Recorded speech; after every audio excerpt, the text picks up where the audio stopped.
Hey guys, welcome back to my channel where I make Pokemon related videos, mainly buying and selling Pokemon cards.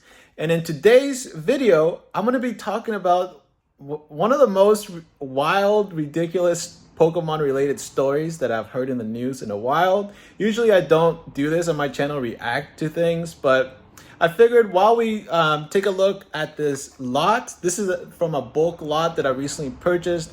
However, I kind of missed over some of the more high-end cards from that lot, vintage lots. So we're going to take a look at that. And I also bought this box right here is full of bulk that I purchased. So we're also going to take a look at that while taking a look at this crazy story. So let's get started.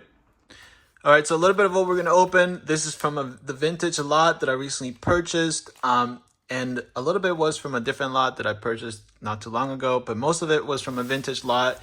And I also purchased this one $100. No, actually I paid 80. Yeah, I paid $80 for this 4,000 bulk cards. So I'm going to be processing through it, and how I check if there are actually 4,000 of them. I'm not going to count them all, but I have this stack here of 200s, and there's 5 stacks, so this is 1,000. This is how high it should go up to. So I'm going to process this and put it next to this stack. There should be at least 4 of these stacks to see if we have 4,000 cards in there. That's how I do it. All right, but let's get started with this wild story. So I was going through the news as I do to find out Pokemon related news, and I came across this news story that, you know, it actually is not the most craziest story that I've seen in form of like casualties or the amount of theft being stolen. And this is going to be one of those videos of someone stealing Pokemon cards. Let me go ahead and show you guys a premise of the video. Martial arts coaches, an off-duty officer, and shopping plaza customers attacked the thief running away with pricey collectibles. He just wanted this one, but the thing is they're tied together, so he ended up taking both of them. So, this story, I swear, I can't even like come up with this. It's too comical. All right. This guy walks up in the store and attempts to look at this binder, or asked to look at this binder at Pro Play Games, located in Miami-Dade, Florida. So it goes into this card store and it's like, hey, let me look at your binder. And it turns out at the end he's a homeless person. So this gives you some context, if it matters to you or not. But he walks in there. They show him the binder, and he runs away with it. Now, I watched the video as well. This is from the story, but I watched the video, and the video shows the one binder being connected with other binders. So in the news article, when it says that it was approximately 3,000 cards, I was first like, wait, what? What binder can fit 3,000 cards? But when I saw the video, then I realized, wow. By the way, as I'm processing through this has a lot of good playable cards, modern playable cards. Look at this, Earthen Vessel, $2. Paid 2 cents for it. And all of these other trainers are fast movers. So I will buy this any day of the week. Pokemon Catcher, fam. Awesome playable card. When I buy from someone like this, I'm willing to buy from them again because I know that they're not searched. If I buy from someone and I don't see some of these higher end ones, I know it's searched and I'm not going to buy from them again. So this does give them credibility with me. Back to my story. So this guy gets this binder that's attached to these other binders.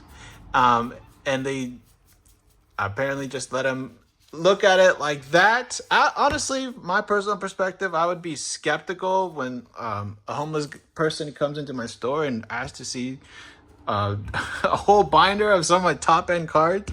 I'd be like, I'll let you look at it, but I need to hold this binder or something, right? Like have a little bit of protection.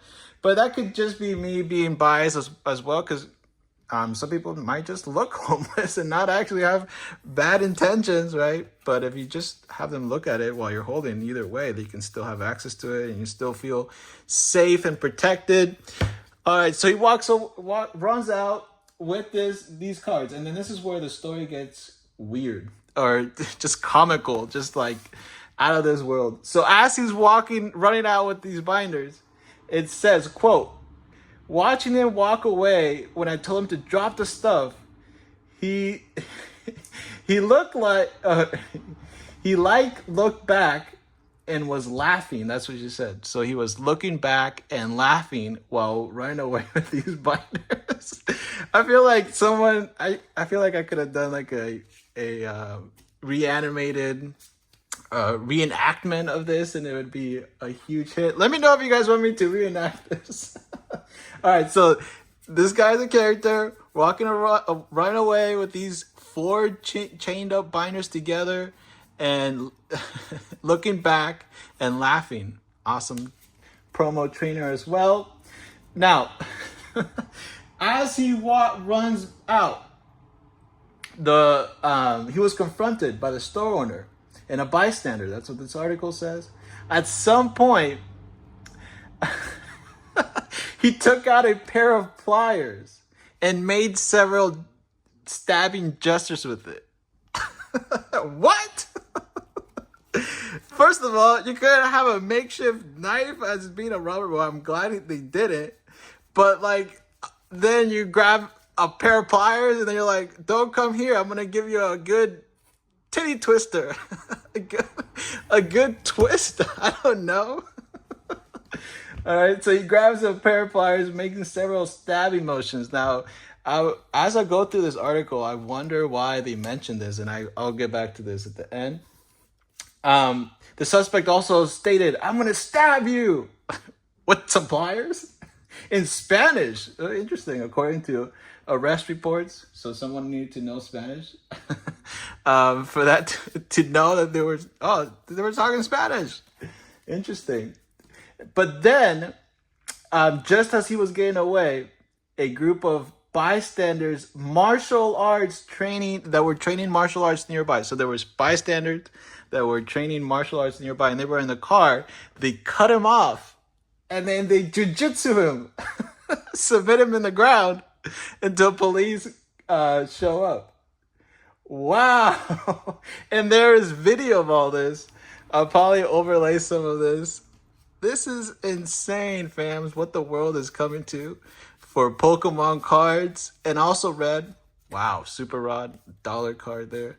Also read somewhere else that the Yakuza, the Japanese infamous gangsters, are also in the business of stealing Pokemon cards as well now. What? Insanity, fams. Apparently you have to guard your Pokemon cards. But it was interesting. A couple things from this article was interesting. They were saying that this homeless guy was saying that he was actually paid by someone else to do this, to steal it. So that, to me, would be more interesting as a police officer. Who's out here paying homeless people to commit crimes, right? And then another thing that they mentioned is that he was making stabbing motions with a pair of pliers. Now, I was wondering why they even mentioned something like that. But I think what's happening... Wow, another buddy puffin. I have to buy all these guys trainers from now until the end of life. It is so worth it. Craziness. But anyways, I think they mentioned that part of the video because it becomes another type of offense if you try to... They're gonna probably claim that he was threatening them with a deadly weapon or threatening to assault them with a deadly weapon. Even though, from anyone realistically looking at this situation, what is this guy gonna do with a pair of pliers? Like, mainly trying to get people to back away from him, but I'm just so dumbfounded by this and so comical. This story was so comical that I just had to come here and share with you guys. I'm gonna try to overlay some footage with it as well. All right, drop a like if you guys like this video. I would really appreciate it. Subscribe if you haven't, and I'll catch you guys in the next one. Later.